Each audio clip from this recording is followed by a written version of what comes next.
Dr. Evan Carter had just stepped out of the emergency room when he saw it. A mangy, mud-soaked German shepherd was dragging something across the polished hospital floor, its paws slipping on the tiles, breath labored, eyes wild with desperation. The early morning shift had barely begun, nurses still sipping coffee, and yet the entire ER fell into silence. All eyes locked on the animal, and on the black garbage bag clenched between its teeth.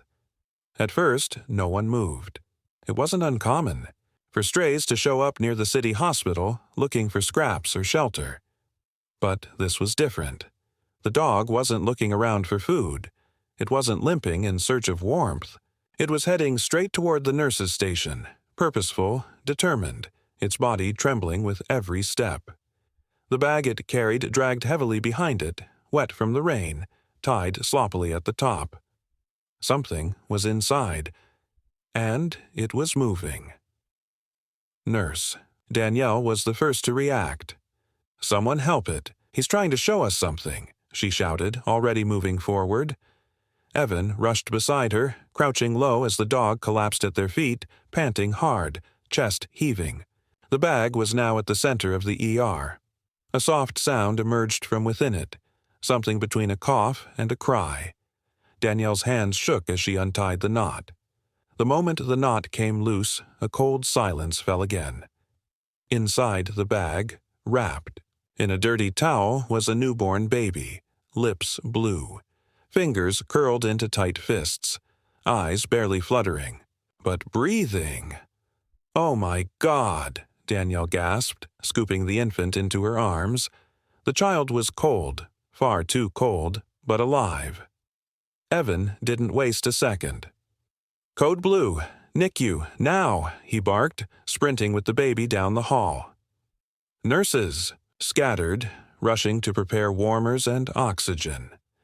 Blood samples. A full emergency setup, but even in the chaos, no one had forgotten the dog. He hadn't moved. He simply lay there, soaked and still, his eyes never leaving the spot where the baby had been. No one knew where he'd come from. No tag, no collar, nothing but mud, scars, and a gaze that spoke of something deeper than instinct, something closer to sorrow.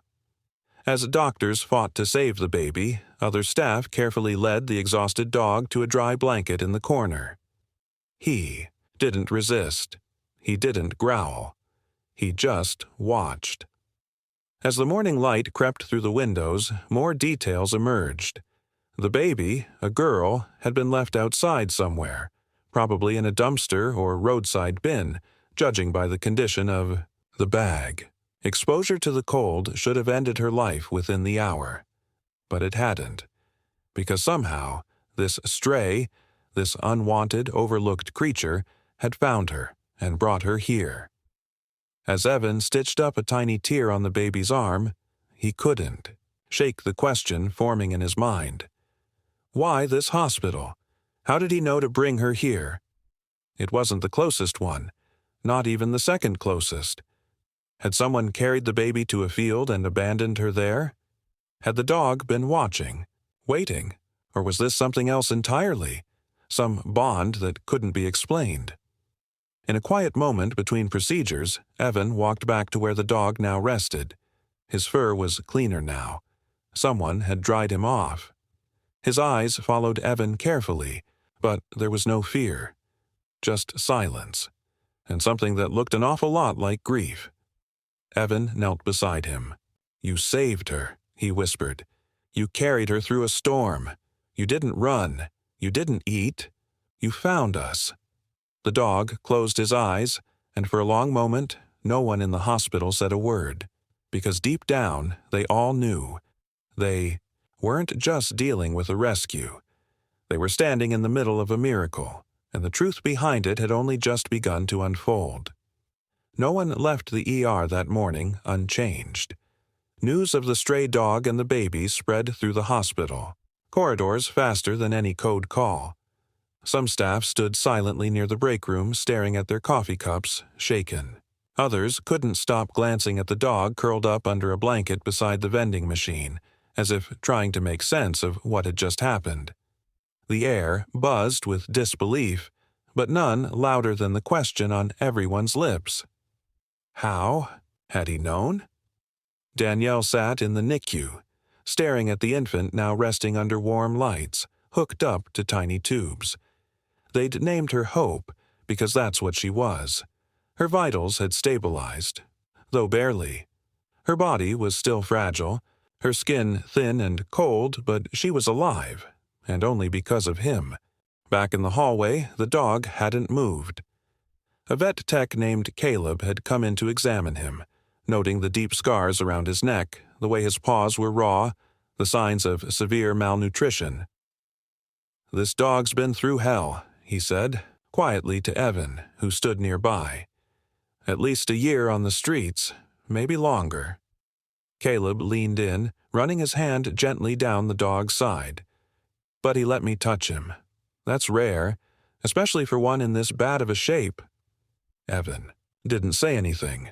He just kept looking at the dog's eyes, those deep, weary eyes that held something behind them. Not just pain, not just instinct. It was something personal, like loss. Later that afternoon, as a storm rolled in over the city and rain tapped softly against the hospital windows, the dog stirred. Danielle had just returned from checking on Hope when she noticed it. He was trying to stand. His legs trembled beneath him, but he rose, slow and deliberate. Then he looked straight at her. At first, she thought he was just stretching, but then he took a step forward, and another.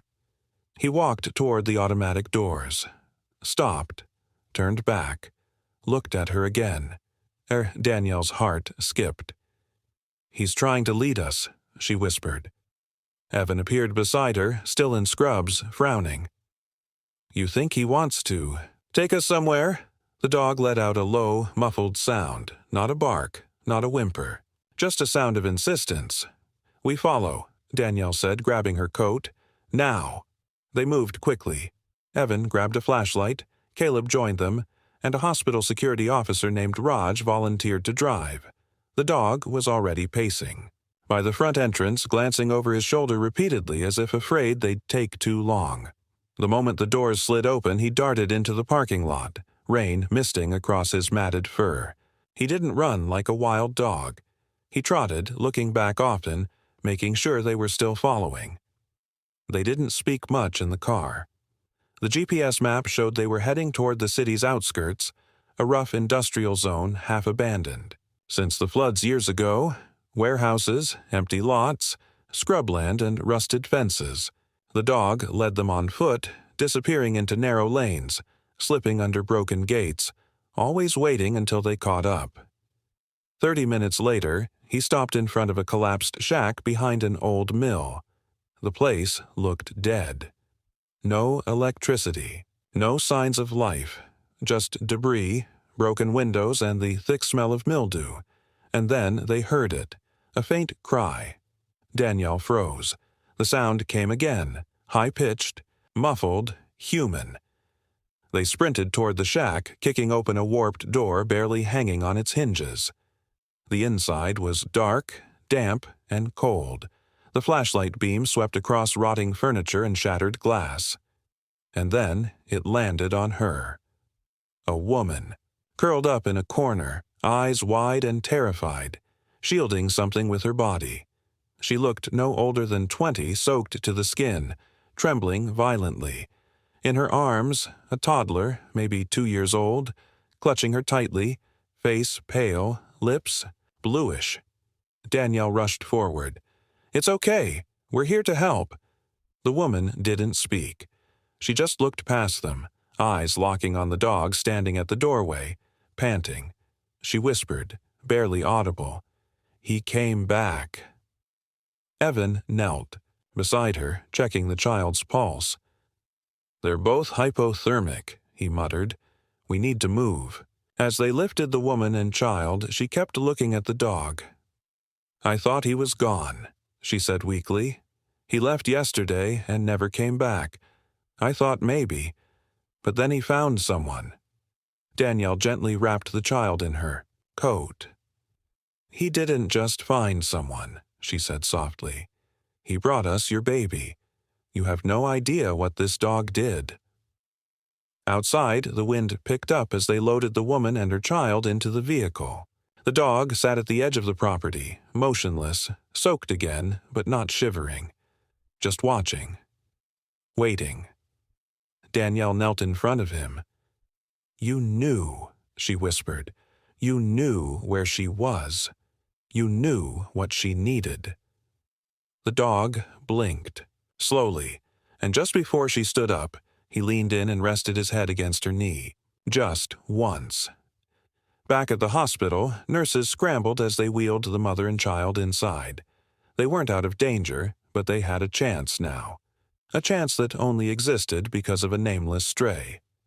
The story was no longer just about a garbage bag. It was about instinct and survival. But more than that, it was about something deeper, something impossible to explain. And it wasn't over yet. Because as Evan looked out the glass doors one last time before returning to the NICU, he saw the dog still sitting in the rain, gazing in, waiting for something else. Danielle couldn't stop thinking about the girl's words in the shack.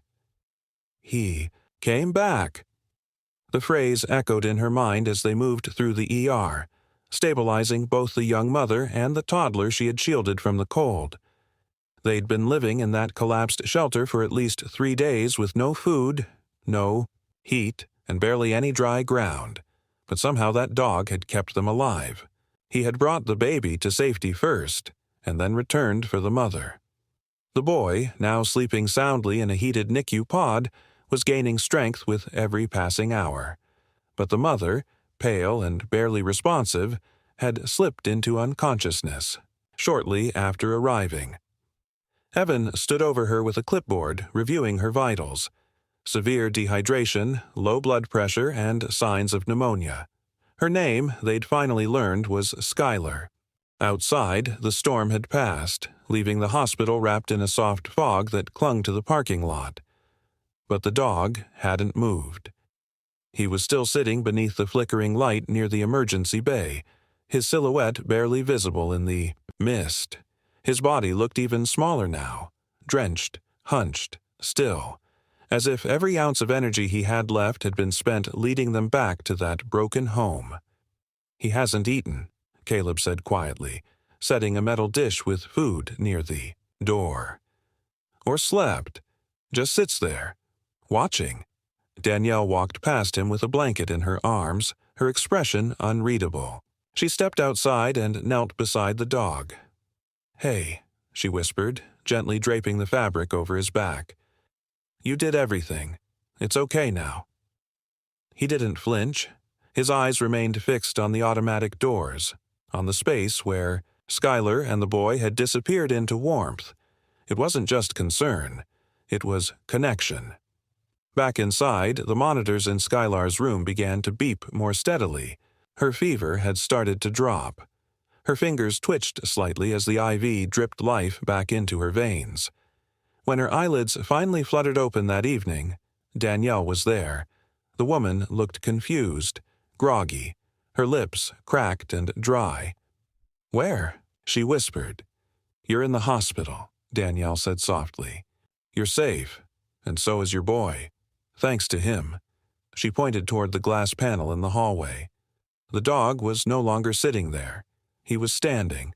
Skylar's eyes welled up instantly. "I thought he'd never come back," she whispered. "We found him 6 months ago behind the dumpster at the shelter. He wouldn't let anyone near him. But my boy, he crawled over to him and just sat there. And the dog didn't move, like they already knew each other." Danielle leaned forward, heart tightening. "We called him Bramble," Skylar continued, voice weak but steady. "He was scared of everyone but us. Followed us everywhere after that. He would leave sometimes, go scavenging, but always came back. I thought maybe this time he wouldn't." "He didn't just come back," Danielle said, her voice catching. "He saved your child. And you." Skylar's tears slipped down her cheeks. "He brought us here." "Yes," Danielle nodded. "Carried your baby in a garbage bag, waited for help, then led us back to you." Outside, Bramble had finally moved closer to the building. The nurse at the front desk swore she saw him press his nose to the glass for a few seconds before turning away again, as if satisfied. The next morning, just before sunrise, Caleb stepped out to check on him. He was gone. They searched the parking lot, the road, the nearby alleys, but Bramble had vanished without a trace. For days, Danielle kept hoping he'd return. She even left food and blankets by the edge of the lot, just in case. But the space stayed empty. Skylar and her son recovered, slowly. When the child was well enough to walk again, he would toddle toward the front window every afternoon and place his hand against the glass, looking for the dog with the sad eyes and the brave heart. Sometimes Danielle sat beside him, wondering if animals really could feel the same loyalty and love that people did, or maybe more, because what Bramble had done was more than instinct. It wasn't just about survival, it was about sacrifice. Weeks passed. Skylar got stronger. The boy began to laugh again. And though Bramble never returned, he wasn't forgotten. A plaque was eventually placed in the hospital garden near a bench beneath a blooming tree. It read, "For the one who never gave up." And tucked beneath the stone was something else, barely visible, but always there. A small black garbage bag, folded neatly, waiting just in case. 2 weeks had passed since Bramble vanished. The hospital halls had settled back into their routine. But something in the air still carried the weight of what had happened.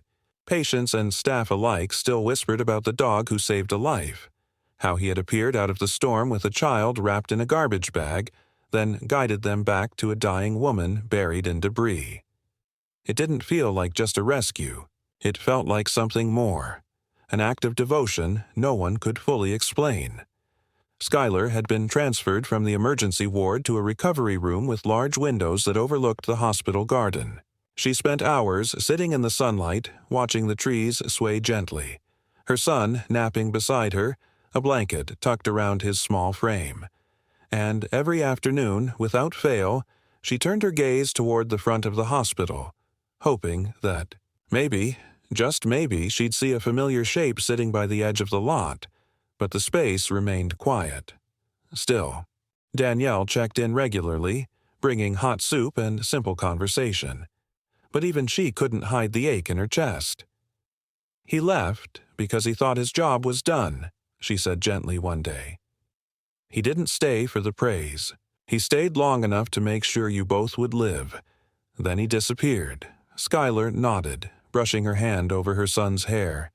I thought we were his family. I thought he'd come back." Later that night, something unexpected happened. A man in his late 60s walked into the ER, holding an old worn collar in his hand. His clothes were muddy, and his beard had the rough look of someone who'd been sleeping rough for days. He introduced himself as Lou, and what he said made Danielle's blood run cold. "I saw your dog," he began. "I think his name was Bramble." Danielle's breath caught. She hadn't heard that name spoken aloud since Skylar whispered it, in recovery. She nodded slowly. "He came to my shed 2 nights ago," Lou said, "out by Mill Creek. I don't get many visitors out there, but he didn't look scared. Just hungry. Tired. I fed him. He didn't stay long." "Where did he go?" Danielle asked, her voice sharp with sudden hope. "Back into the woods," Lou replied.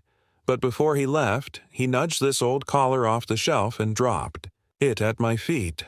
I think he was trying to say something." Danielle's heart twisted. She took the collar in her hands. The tag was rusted, but still legible. It had once belonged to a dog named Jasper. A search in the hospitals. Records confirmed what she feared. Jasper had been Skylar's first dog, one that went missing the year before Bramble ever showed up. A staffer even remembered Skylar saying that her son still called for him sometimes, not understanding he was gone. But what if he wasn't gone?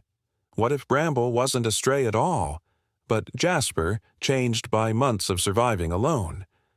It didn't make sense at first. Bramble looked different, thinner, older, grayer, but the behavior matched. His protectiveness, his focus on the boy, his ability to navigate all the way from the wreckage to the hospital like he knew where he was going. Danielle rushed to Skylar's room with the collar. When she placed it in the woman's lap, there was a long pause. Skylar's fingers trembled as she traced the faded name. "This was his," she whispered. "He disappeared after the fire. We thought he was gone for good." Her voice broke. She pressed the tag to her lips, eyes brimming with tears. "He came back to save us." For a moment, no one spoke. Then, a sudden flurry of motion broke the silence. One of the nurses burst into the room, wide-eyed, pointing toward the glass. "Doors at the hospital entrance. He's here." Skylar stood, unsteady but filled with a jolt of energy. Danielle helped her down the corridor as the boy toddled after them, one hand clutching the corner of her gown. They reached the front of the hospital and froze. There, under the same flickering light, stood Bramble, his eyes fixed on them. He was thinner than ever, ribs showing beneath the matted fur, but his tail gave a slow wag. The boy broke into a run before anyone could stop him. Bramble didn't move until the child collided with his chest, wrapping tiny arms around the dog's neck. Then the dog lowered himself and let out a soft, broken whimper. Skylar reached them next. She knelt beside the dog, the collar still clutched in her hand. "Jasper?" she asked through tears. The dog nudged her hand gently, then rested his head against her lap. Everyone stood still, holding their breath. The wind had picked up again, scattering dried leaves across the pavement, but none of it mattered. In that moment, the world seemed to pause. Danielle stepped back, eyes wet, as Skylar and her son curled around the dog they thought they had lost. But he hadn't been lost at all. He had just been waiting, for the moment they'd need him most. And now he was home. The hospital courtyard was soaked in the early morning mist as sunlight finally broke through the clouds, filtering in golden threads across the dew-damp concrete. Bramble lay curled beside Skylar's son, who had fallen asleep beside him, fingers still entwined in the dog's fur. Nurses passing by dared not speak. It felt sacred, like they were witnessing something far older than any shift rotation or visiting hour. Skylar stood at the entrance in silence, one hand over her heart, as if afraid even breathing too loud might shatter the moment. Danielle stood nearby, her throat tight, watching the way Skylar looked at Bramble, no longer with confusion, but with recognition. This wasn't just a rescue dog. This was family.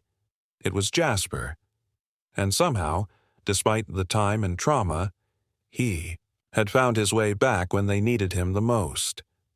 By noon, the hospital board had heard the story, and even the most hardened administrators admitted it deserved more than protocol. A press release was approved, photos were shared, and within hours, Bramble's story had gone viral. News vans arrived, reporters gathered, but none were permitted to disturb the family. Skylar had only one request: let him rest, he's done enough. But something deeper unfolded in the following days. It turned out Lou, the old man who had found Bramble at Mill Creek, wasn't just a bystander. He had once been a veterinary technician, decades ago, before his life had unraveled into homelessness. When he'd found Bramble, he recognized signs of exhaustion, anemia, and trauma, but also intelligence, purpose. He said something then that Skylar would never forget. That dog wasn't just running. He was on a mission. Skylar invited Lou to visit them at home once she was discharged. She had decided she wasn't going back to the same apartment, to the same job, to the same routine that had nearly broken her. Her life had been turned upside down by a tornado, but it had been rebuilt by a dog, and by people who still believed in second chances. The new place was a modest house with a yard just big enough for a child to run barefoot and a dog to bask in the sun. Bramble recovered quickly, gaining weight and strength, and returning to the gentle guardian he had always been. But what never changed was the way he watched the boy, as if every breath the child took was a gift he had sworn to protect. One afternoon, Skylar sat with her son in her lap and Bramble at their feet. The little boy reached for the old collar now hanging above the fireplace. "Mama," he asked, "why did he come back?" Skylar didn't answer at first. She looked at the dog, no longer thin and broken, but proud and calm, and then down, at her son's curious eyes. "Because when someone loves you," she said softly, "they never really leave, not even if they're gone for a while." Later that week, they visited the same hospital where everything had begun. The staff had put up a photo of Bramble near the pediatric ward with a small plaque underneath that simply read, "The Miracle That Walked In." Patients often stopped to stare. Nurses whispered the story like a prayer, and families held their children a little tighter, reminded that miracles didn't always arrive with flashing lights or grand entrances. Sometimes they stumbled in, covered in mud and ash, carrying the weight of love in their teeth. Lou became a regular visitor. Skylar helped him get a part-time job with the local rescue shelter. In time, he shaved, cleaned up, and found an apartment of his own. He often said Bramble had rescued more than just Skylar and her son. He had rescued him, too. And as for Bramble, Jasper, he lived the rest of his days not as a stray, not as a ghost from a forgotten past, but as the heart of a family that knew exactly what it meant to be found when all hope seemed lost. His story continued to spread, shared by parents to their children, retold in classrooms and fundraisers for animal shelters, and even honored by first responders who remembered the day a dog showed them what it meant to be truly brave. The last entry in Skylar's journal that winter was written on a quiet night as Bramble dozed at her feet and her son slept in the room down the hall. It read, "Sometimes the world falls apart, but sometimes, from the broken pieces, something even more beautiful finds its way back to you. He wasn't just our dog, he was our miracle. And in the end, that was the truth that lingered." Through wind and storm, through fear and darkness, love had found a way, and it had walked in, on 4 tired legs, carrying a black garbage bag filled with hope.